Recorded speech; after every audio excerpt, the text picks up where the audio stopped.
অবসর ভেঙে আবারও জাতীয় দলে ফিরছেন ভারতের কিংবদন্তি ফুটবলার সুনীল ছেত্রী। মার্চে এশিয়ান কাপ বাছাই পর্বে খেলবেন বাংলাদেশের বিপক্ষে। বাংলাদেশ ও মালদ্বীপের বিপক্ষে খেলার জন্য আবারও দলে ফেরানো হয়েছে তাকে। অবশ্য ভারতীয় গণমাধ্যম ছেত্রী ফেরার খবর আগেই দিয়েছিল। পরবর্তীতে ভারতীয় ফুটবল দলের পক্ষ থেকে গণমাধ্যমকে এই খবর নিশ্চিত করা হয়। তারা জানায়, মার্চে ফিফা উইন্ডোতে অধিনায়ক ও কিংবদন্তি ছেত্রী ভারতের হয়ে খেলবেন।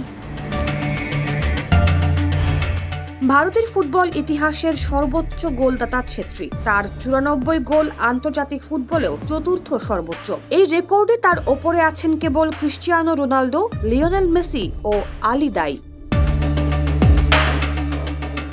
জাতীয় দল থেকে অবসর নিলেও ক্লাব ফুটবলে নিয়মিত খেলে যাচ্ছিলেন 40 পেরোনো এই তারকা ফুটবলার। ইন্ডিয়ান সুপার লিগে বেঙ্গালুরু এফসির হয়ে চলতি মৌসুমে সর্বোচ্চ 12 গোল করেন তিনি। ছেত্রীর অবসরের ধাক্কায় আক্রমণ ভাগে ভুগছিল ভারতীয় দল। সাবেক তারকা বাইচুং ভুটিয়াও মনে করেছিলেন এই অবস্থায় ছেত্রীর ফেরা উচিত। শিলংয়ে আগামী 25 মার্চ এশিয়ান কাপ বাছাইয়ের তৃতীয় রাউন্ডে ভারতের মুখোমুখি হবে বাংলাদেশ।